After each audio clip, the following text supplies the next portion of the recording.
할렐루야. 오늘도 수요일 보신 우리 성도님들 주님의 이름으로 사랑하고 축복합니다. 오늘도 영상으로 함께하며 이 무더운 여름을 주님의 은혜로 이겨내는 복된 시간이 되었으면 좋겠습니다. 우리 다 같이 먼저 사도신경으로 신앙 고백하시면서 오늘 예배를 시작하겠습니다. 전능하사 천지를 만드신 하나님 아버지를 내가 믿사오며 그 외아들 우리 주 예수 그리스도를 믿사오니 이는 성령으로 잉태하사 동정녀 마리아에게 낳으시고 본디오 빌라도에게 고난을 받으사 십자가에 못 박혀 죽으시고 장사한 지 사흘 만에 죽은 자 가운데서 다시 살아나시며 하늘에 오르사 전능하신 하나님 우편에 앉아 계시다가 저리로서 산자와 죽은 자를 심판하러 오시리라. 성령을 믿사오며 거룩한 공회와 성도가 서로 교통하는 것과 죄를 사하여 주시는 것과 몸이 다시 사는 것과 영원히 사는 것을 믿사옵나이다. 아멘. 우리 찬송가 405장 같이 힘차게 같이 고백하시면서 주님께 나아가겠습니다.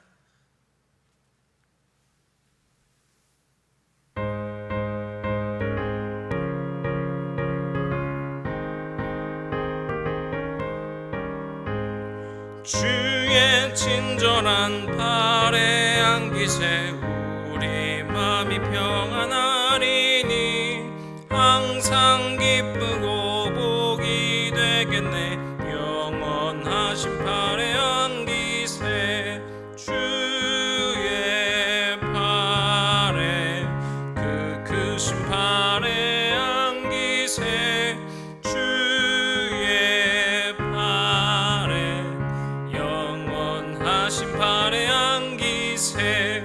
날이 갈수록 주의 사랑이 두루 광명하게 비치고 천성 가는 길 편히 가리니 영원하신 팔에 안기세 주의 팔에 그 크신 팔에 안기세 주의 팔에 영원하신 팔에 안기세. 주의 보좌로 나아갈 때에 기뻐 찬미 소리 외치고 겁과 두려움 없어지리니 영원하신 팔에 안기세 주의 팔에 그 크신 팔에 안기세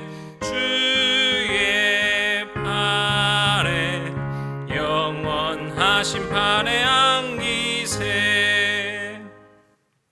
아멘. 이제 우리에게 주시는 하나님의 말씀 함께 보겠습니다. 오늘의 말씀은 갈라디아서 6장 1절부터 10절까지 말씀입니다. 이제 저희 갈라디아서 이제 다음 주면 마지막 시간인데 오늘도 한 목소리로 함께 읽으며 주님께 나아가겠습니다. 갈라디아서 6장 1절에서부터 10절까지 한 목소리로 읽겠습니다. 형제들아, 사람이 만일 무슨 범죄한 일이 드러나거든 신령한 너희는 온유한 심령으로 그러한 자를 바로잡고 너 자신을 살펴보아 너도 시험을 받을까 두려워하라. 너희가 짐을 서로 지라. 그리하여 그리스도의 법을 성취하라. 만일 누가 아무것도 되지 못하고 된 줄로 생각하면 스스로 속임이라. 각각 자기의 일을 살피라. 그리하면 자랑할 것이 자기에게는 있어도 남에게는 있지 아니하리니 각각 자기의 짐을 질 것이라. 가르침을 받는 자는 말씀을 가르치는 자와 모든 좋은 것을 함께하라.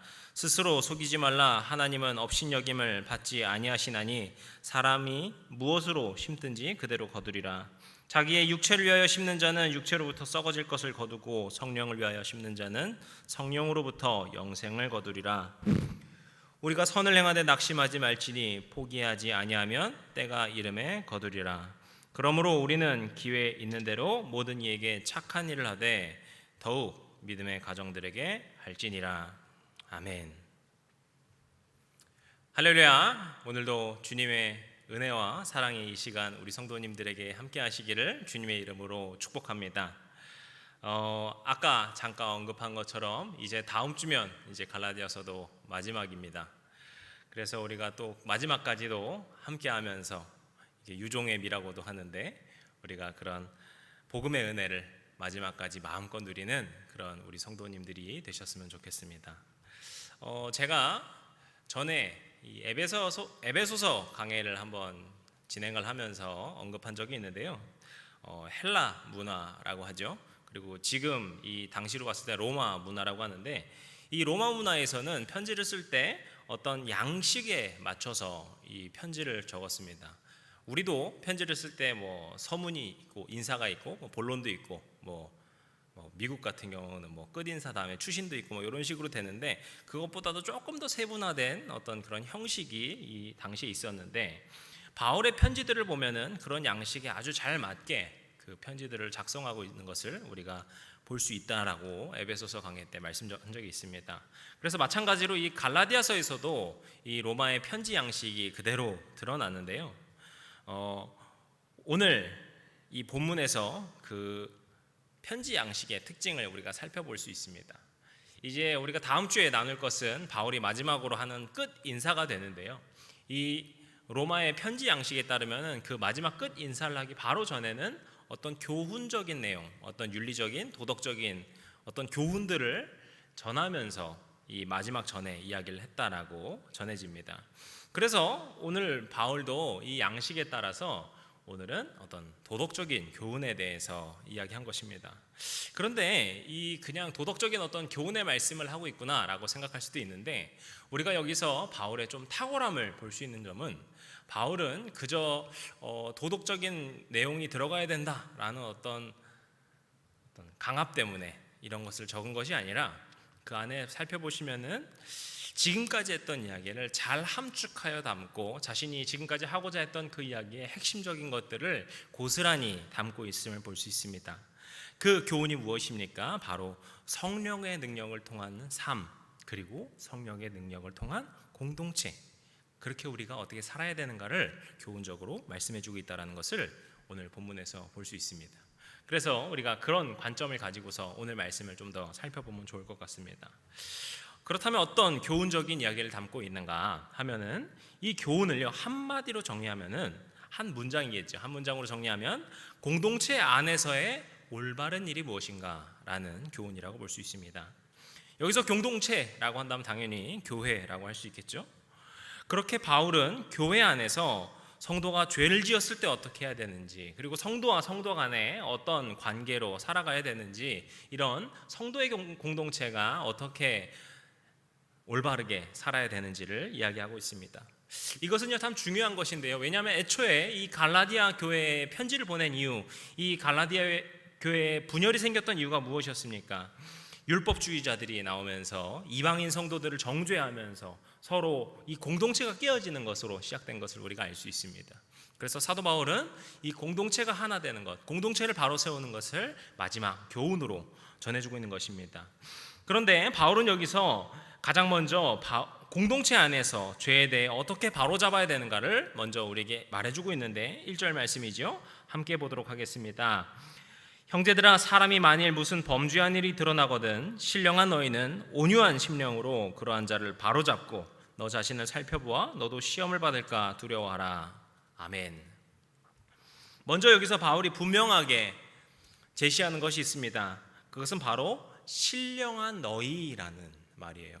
왜냐? 이것이 다른 말로 표현을 하면은, 우리가 조금 더 익숙한 말로 표현하면 어떻게 볼 수 있는가 하면은 성령 안에 거하는 자라고 볼 수 있습니다. 여기서 신령한이라고 되어 있는 것이 푸뉴마토스라고 하는 것인데, 이 푸뉴마라고 하면 우리가 잘 알고 있는 성령을 푸뉴마라고 하죠.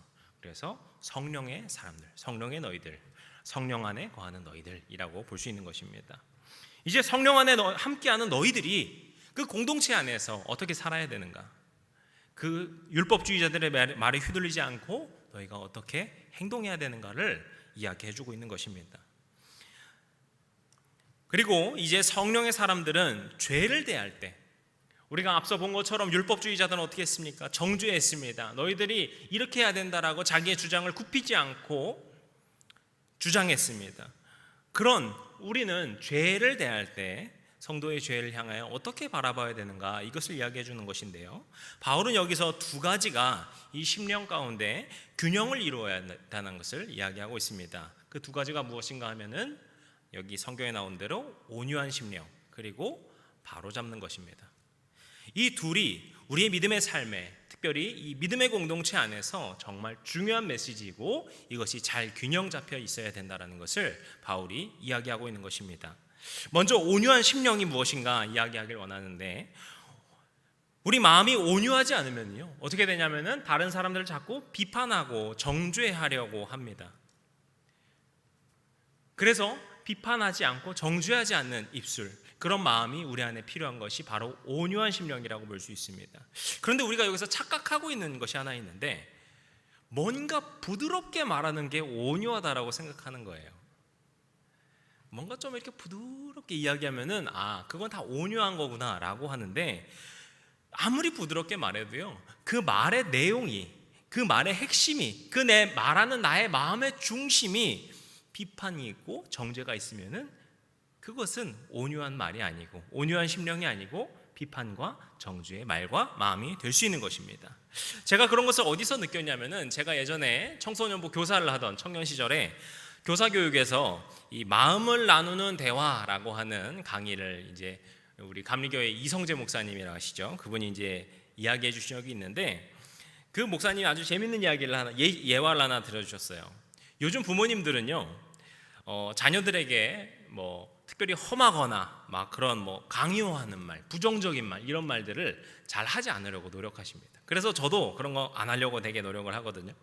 그래서 특히 부정적인 말, 안 돼, 아니야, 이런 거 있잖아요. 이런 거를 이제 아이들한테 하면 아이들한테 좋지 않다 이래가지고 최대한 이제 이 말을 안 쓰려고 이제 피하는데, 그래서 이제 자주 쓰는 말투 중에 하나가 뭐냐면요, 아빠는 너가 뭐뭐 하지 않았으면 좋겠어 라고 이렇게 돌려 말하는 거죠.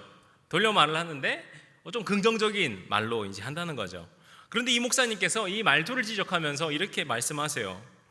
그렇게 부정적인 말을 아이들에게 안 쓰지 않는 거는 참 좋은 건데, 그 말의 핵심이 부정적이면은 그 말은 부정적인 것이고, 그렇기 때문에 아이가 혼란스러울 수 있다는 거예요. 이게 무슨 말이냐면요, 뭐뭐 하지 않았으면 좋겠어 라고 말을 하면은 우리가 일반적으로 생각하면 무슨 말입니까? 네가 그 일을 하든 안 하든 네 의견을 존중할게. 너가 그걸 해도 되고 안 해도 돼. 그런데 나는 너가 그걸 하지 않기를 원해 라는 게 뭐뭐 하지 않았으면 좋겠어 라는 말이잖아요. 그러니까 그게 긍정적인 말이 될 수 있는 거거든요. 너한테 무조건 하지 마 라고 하는 게 아니라, 너가 해도 되고 안 해도 되지만 나는 그걸 안 했으면 좋겠는 의견이 있어 라고 그 의견을 제시해 주기 때문에 그게 부정적인 말이 되지 않는 거예요. 그런데 문제는요, 만약에 A가 있고 B가 있다고 할 때 제가 B를 원해요. 그래서 아이가 A를 하려고 그럴 때 아빠는 너가 A를 하지 않았으면 좋겠어 라고 말을 하는 거죠. 근데 아이가 B를 자꾸 골라요. 그럼 어떻게 되죠? 이게 반복됩니다. 아빠는 너가 A를 했으면 좋겠다니까. 다시 또 B를 가려고. 아니야. 아빠는 너가 A를 했으면 좋겠어. 그럼 이게 부정적인 말이 될까요? 아이가 그에 대해서 이해하는 거죠. 하지 말라는 거구나. 그래서요, 이 아이가 오히려 혼란하게 된다는 거죠. 그래서 우리가 부모로서 하지 말아야 될 것이 있다면 그것을 분명하게 잘 이유를 설명하면서 오히려 하지 말아야 된다라고 분명하게 이야기를 해줘야 되는 것이고, 다만 부모가 노력해야 될 것은 무엇이냐면은 아이가 그런 선택의 길들을 많이 경험할 수 있도록 그 선택을 많이 열어주는 거예요. 때로는 실패할지라도 그런 실패의 선택을 할 수 있도록 부모로서 긍정적으로, 부정적이지 않게 그 선택을 계속 허락해 주는 것이 중요한 것이지, 그저 말투를 바꾸는 것이 중요한 것이 아니라는 그런 이야기를 했었습니다. 지금 이 이야기를 길게 말씀드린 것은 이 비판과 정죄라는 것도 마찬가지여서 그래요. 우리가 아무리 부드럽게 말해도요, 비판은 비판이고요, 정죄는 정죄입니다. 이런 점을 분명하게 구별하지 못하면요, 우리는요 비판과 정죄를 너무나도 많이 하면서 나는 온유하게, 나는 친절하게 모두를 배려하고 있어, 나는 예의를 지키고 있어라고 착각에 빠질 수 있다라는 거예요. 그래서 사도 바울이 뒤에 이렇게 강조한 것입니다. 너 자신을 살펴봐라. 너도 이런 시험, 너도 이런 유혹에 얼마든지 빠질 수 있다. 너가 남들을 비판하고 정죄하는 남의 눈을 바라보는 것이 아니라 너 자신을 살펴볼 수 있어야 된다고 이야기하는 것이죠. 우리 믿음의 공동체, 믿음의 사람들의 말은 다른 사람들을 세우고 격려하고 위로하고 회복하는 말이 되어야 되는 것이지 비판하고 정죄하는 말이 되어서는 안 된다는 것입니다.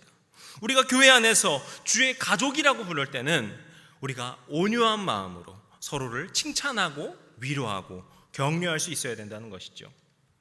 그런데 그렇지만 또 우리는 이런 죄의 문제를 바로잡을 수도 있어야 됨을 바울이 이야기하고 있습니다.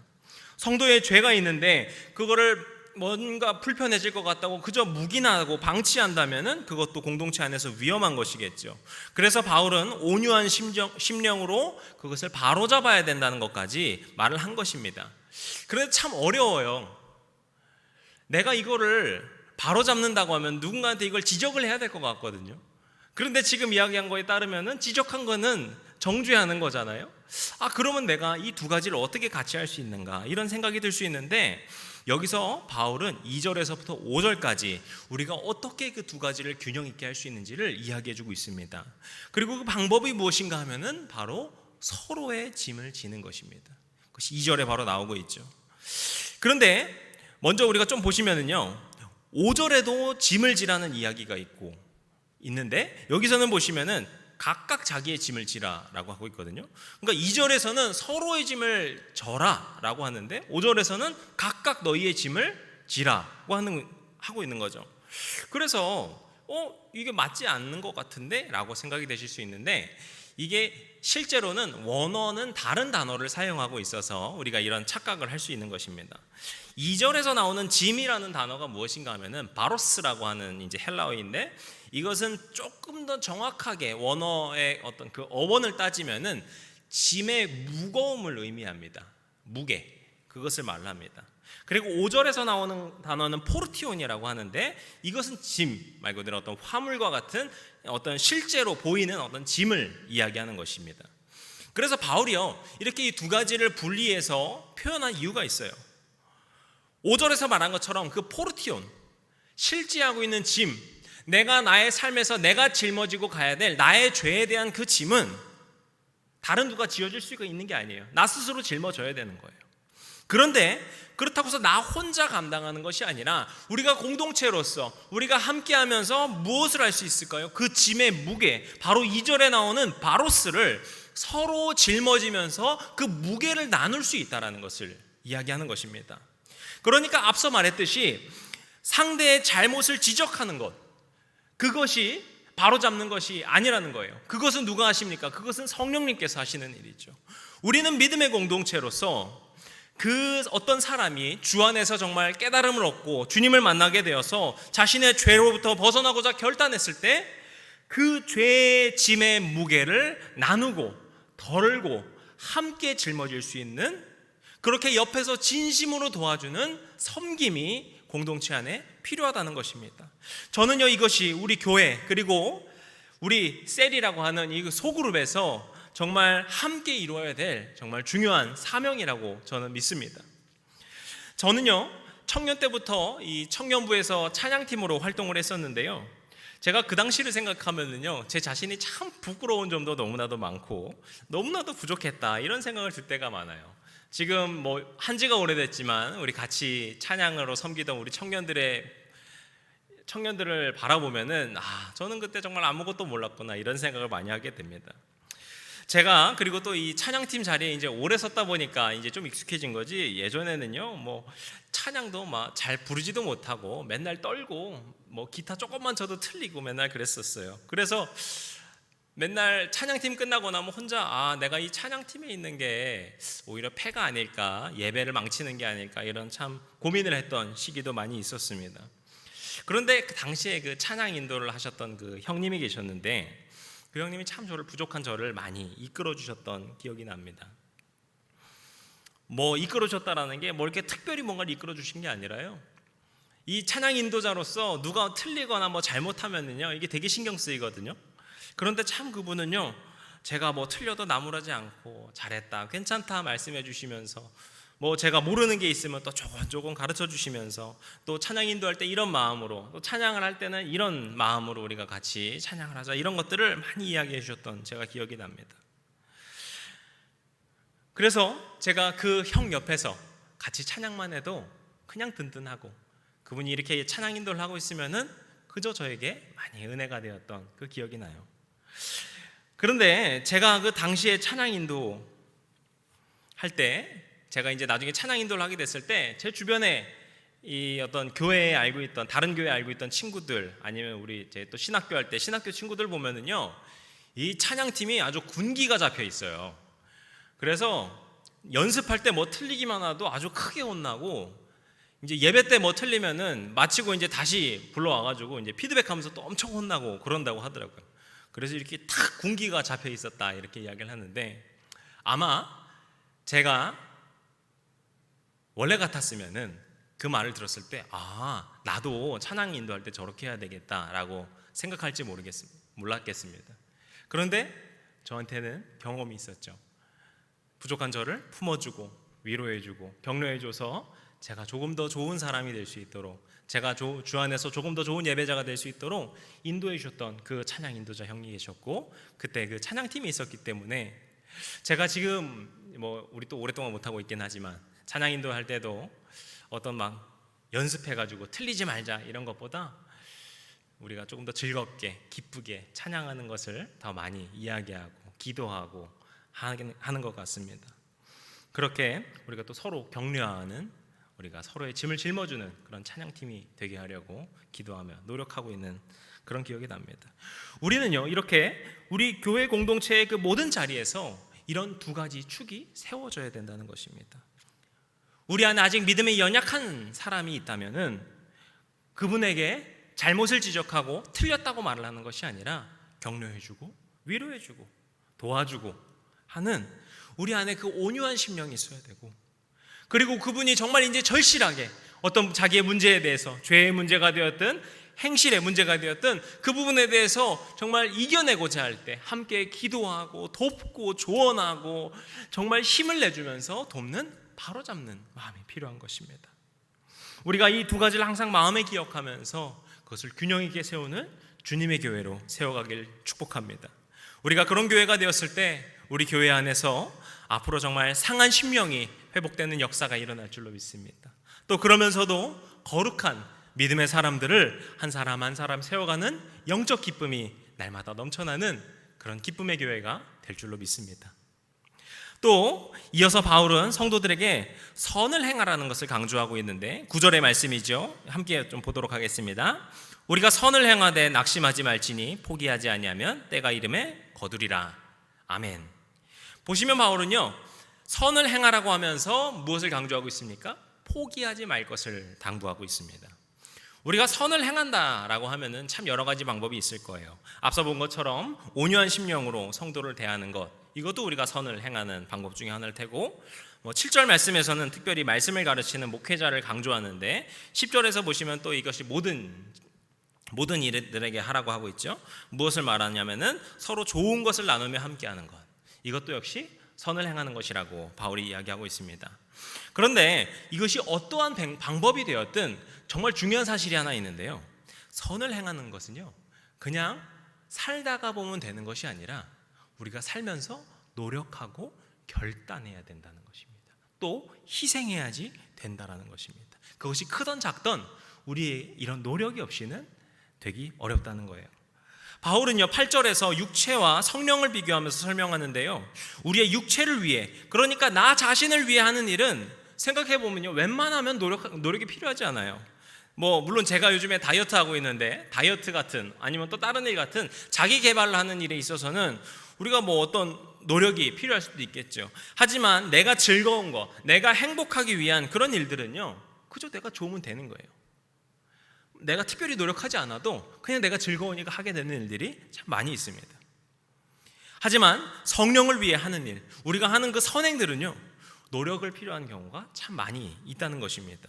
그렇기 때문에 노력이 필요하다는 말은 또 무슨 말입니까? 낙심만 되는 일, 절망할 수 있는 일이 일어날 수 있다는 것이죠. 그런데 바울은 이런 선행을 10절에서 보시면 모든 이들에게 하라고 이야기하고 있거든요. 이렇게 또 고생하고 노력하면서 이런 선행을 계속하고 있는데 그걸 모든 이들에게 하라고 당부한다면 우리가 그걸 어떻게 계속해서 지속할 수 있을까? 이런 생각이 들 수 있거든요. 그런데 바울은 이런 점을 알고 있기 때문에 오히려 성도들에게 포기하지 말 것을 초반에 당부하고 있는 것입니다. 그리고 성도들에게 이런 소망의 메시지를 전합니다. 7절이죠. 스스로 속이지 말라. 하나님은 업신여김을 받지 아니하시나니 사람이 무엇으로 심든지 그대로 거두리라. 아멘. 여기서 스스로 속이지 말라라고 하는데 이것은 착각하지 말라라는 뜻입니다. 그러니까 내 자신이 착각하는 것이 스스로 속인다라는 것이죠. 그럼 무엇을 너희가 착각하지 말아야 되는가? 그럼 하나님은 업신여김을 받지 않으신다. 즉 하나님은 우리의 모든 행실을 알고 있기 때문에 너희들이 하나님을 속일 수 없다. 너희들이 하나님을 속일 수 있다고 착각하지 말아라 라는 것입니다. 그리고 마지막으로 어떻게 이야기합니까? 하나님께서는 사람이 심은 대로 거두는 분이라 이렇게 선포하고 있어요. 이 정리하면 어떻게 됩니까? 우리가 포기하지 않고 선을 행할 수 있는 그 소망, 그 비결이 무엇이에요? 바로 선하신 우리 주님께서 우리의 모든 행실을 아시기 때문에 그대로 다시 갚아주신다는 것입니다. 그것이 단순히 내가 어디서 100원을 주면 100원을 돌려주고 1000원을 주면 1000원을 돌려주는 그런 것이 아니라 하나님의 방법으로 우리에게 항상 갚아주신다는 말씀이죠. 우리가 행하는 그 모든 선한 일들, 그것을 누가 알아주던 알아주지 않던 주님께서는 그것을 모두 알기 때문에 우리가 그 소망을 가지고 묵묵히 선한 일을 해갈 수 있다는 것입니다. 바울은 이렇게 편지 말미에 쓴 교훈에서 성도의 나눔, 선한 일이라고 하는 공동체를 바로 세우는 일을 강조하고 있습니다. 율법이 이것이 맞냐, 틀리냐, 이것이 죄냐, 아니냐, 이것이 누구의 책임이냐, 이것이 누구의 잘못이냐 라고 하며 서로 다툼을 일으키는 것이 교회가 아니라 우리 교회 공동체 가운데 서로 나누고 사랑하며 선한 일을 하기에 힘쓰는 것, 이것이 진정으로 교회 안에, 공동체 안에 복된 일이라는 것이죠. 사랑하는 성도 여러분, 오늘 우리가 우리의 교회를, 우리의 해림교회를, 우리의 해림의 공동체를 묵상하면서 우리가 주님의 그 선하심으로 가득 채워질 수 있는 그런 아름다운 공동체, 또 온유한 심령과 또 서로를 위하여서 짐을 짊어지는 바로 세움으로 아름답게 서는 주님의 은혜의 숲이 무성한 해림교회를 꿈꾸시며 함께 걸어가시기를 주님의 이름으로 축복합니다. 그런 은혜의 숲에 주님의 사랑과 은혜의 공기가 차고 넘쳐서 앞서 말한 것처럼 우리 교회에 머무는 모든 사람들에게 놀라운 생명의 공기가 들어가고 그렇게 우리가 회복으로 나아갈 수 있는 줄로 믿습니다. 그런 교회를 꿈꾸며 나아가는 주님의 교회, 주님의 성도님들 되시기를, 주님의 공동체들 되시기를 주님의 이름으로 축복합니다. 기도하시겠습니다. 오늘도 살아계셔서 역사하시는 우리와 함께 하시는 주님, 오늘 바울이 우리에게 전해준 것과 같이 우리가 우리 교회를 기억하며 바로 세울 수 있는 주님의 믿음의 공동체, 은혜의 공동체, 사랑의 공동체가 되도록 도와주시옵소서. 우리가 지금 코로나 상황으로 인하여서 서로 만나지 못하고 있지만 우리가 몸은 멀리 떨어져 있어도 서로 더욱 기도하며 서로를 사랑하기에 힘쓰는 공동체가 되게 하여 주시고, 우리가 이 떨어져 있는 시기 동안 우리의 마음을 더욱 준비하고 단련하여서 비판하는 마음, 정죄하는 마음을 모두 내려놓고 우리가 오직 사랑과 섬김과 세움과 위로와 격려로 가득 채우는 주님의 마음으로 세워지도록 그런 성령의 사람들로 우리를 세워주시옵소서. 우리 주님께서 우리에게 선을 약속하셨습니다. 그리고 그것을 갚아주시겠다고 약속하셨습니다. 우리의 뿌린 대로 그 영생으로 갚아주시겠다고 약속하셨습니다. 우리 주님께서 주실 그것을 소망하며 우리가 주님을 닮는 삶을 날마다 살아갈 수 있도록 주님 우리를 인도하여 주시옵소서. 우리를 사랑하시고 복 가운데 축복 가운데 이끌어 주시는 우리 주님 예수 그리스도 이름으로 기도드렸습니다. 아멘. 주기도문으로 예배를 마치겠습니다. 하늘에 계신 우리 아버지여, 이름이 거룩히 여김을 받으시오며 나라의 마옵시며 뜻이 하늘에 이루는 것 같이 땅에서도 이루어지이다. 오늘날 우리에게 일용할 양식을 주옵시고 우리가 우리에게 죄진 자를 사하여 준 것 같이 우리의 죄를 사하여 주옵시고 우리를 시험에 들게 하지 마옵시고 다만 악에서 구하옵소서. 나라와 권세와 영광이 아버지께 영원히 있사옵나이다. 아멘.